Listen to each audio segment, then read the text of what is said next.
En Espagne, la façon dont la population voit la police, elle est positive. Les gens aiment leur police. Pourquoi?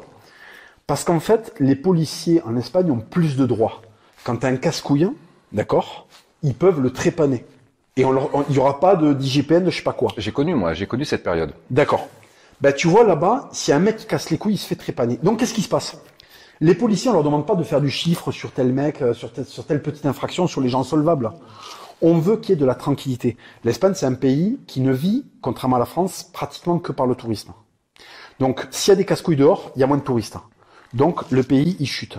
Donc, quand tu commences à voir un mec qui traîne dans un hall, qui fait de la merde, qui commence à faire des gestes de bras pas normaux, tu vois, eh ben, il se fait défoncer. Et toi, simple citoyen, quand tu vas faire un dépassement de vitesse minime, quand tu vas faire une petite connerie, le flic va pas s'acharner sur toi. Bien sûr, il va te reprendre. Alors, il faut pas exagérer, tu vois. Mais souvent, les petites infractions ne sont pas traitées par la police en Espagne.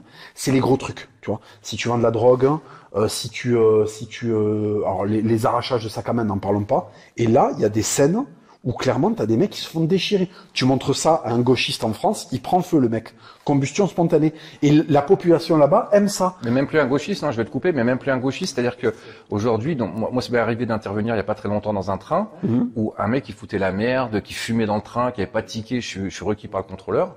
Et quand juste de la force, parce qu'il voulait pas se laisser palper, donc j'étais obligé j'ai pas mes menottes, mais j'étais obligé de l'interpeller. Je vois quand tu dis des gauchistes, c'est la population prend parti tout de suite pour celui qui foutait la merde.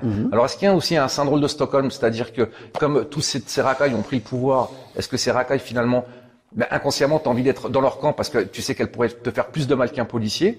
Donc est-ce que c'est pas ce qui arrive en France? Et moi j'ai connu effectivement la police où tu voyais un môme qui écrivait dans une cabine téléphonique, tu lui envoyais un coup de pied au cul, les parents mettaient un coup de pied au cul, il n'y a pas de procédure, tout le monde était content et il y avait la tranquillité publique. Et aujourd'hui, il y en a un qui saigne du nez, tu vas chez les bœufs voir en prison, quoi. Alors, c'est très intéressant cet axe-là. Moi, je pense qu'il y a ça, d'une part.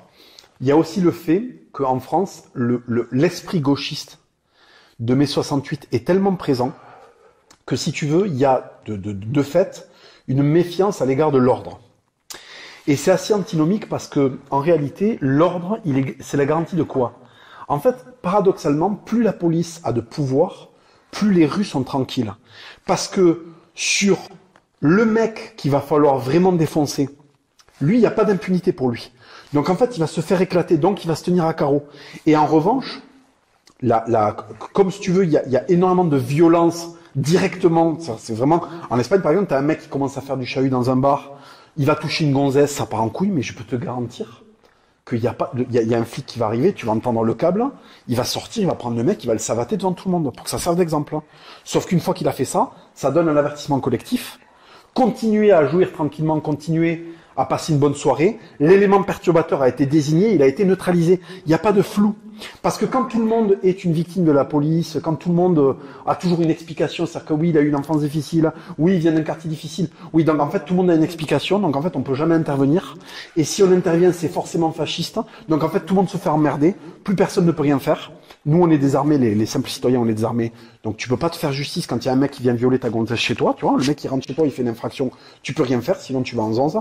Quand t'es dehors, tu peux pas intervenir parce que tu te substitues à la police. Et la police elle-même ne peut pas intervenir parce qu'on va lui demander des comptes.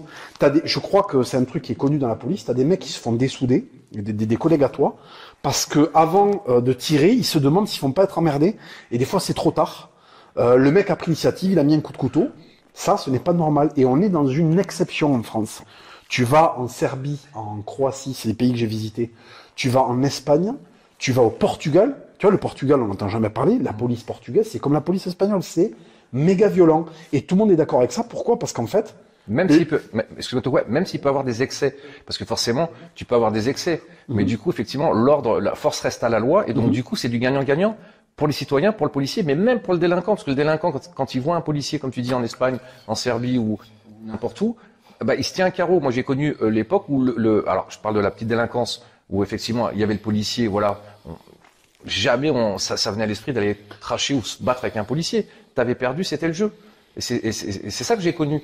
Et aujourd'hui, c'est du perdant. Perdant pour la population, pour la police, mais même pour le délinquant. Parce que du coup, c'est de la surenchère. Moi, je vois des mômes de 13 ans dans les commissariats qui t'insultent. Bien sûr. Qui t'insultent.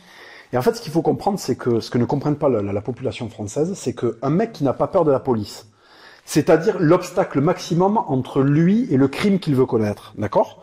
Le policier, c'est le dernier obstacle entre commettre un crime et ne pas le commettre. C'est la peur de ça. Bon, normalement, c'est la peur du juge et de la peine, mais on va dire que c'est le policier t'amène devant le juge. Le préambule. Donc voilà, c'est le préambule. Donc normalement, cet obstacle-là, avant de commettre un délit, tu vois, avant de commettre même un crime, tu te dis oula. Oula. Si je me fais récupérer et que je fais une vraie peine, parce que c'est toujours pareil, il n'y a pas que la police dans l'histoire, les juges, ils t'envoient où? Les prisons en Espagne, c'est pas les prisons en France, il n'y a pas la PlayStation, mes couilles. Quand tu prends une peine en prison, il n'y a pas Taubira qui vient te dire non, caressez-le, envoyez-lui une gonzesse pour le sucer, donnez-lui une PlayStation, non. Quand tu vas en prison, t'as des peines planchées, les mecs ils y vont, je peux te garantir que quand ils sortent, ils sont soignés. Mais c'est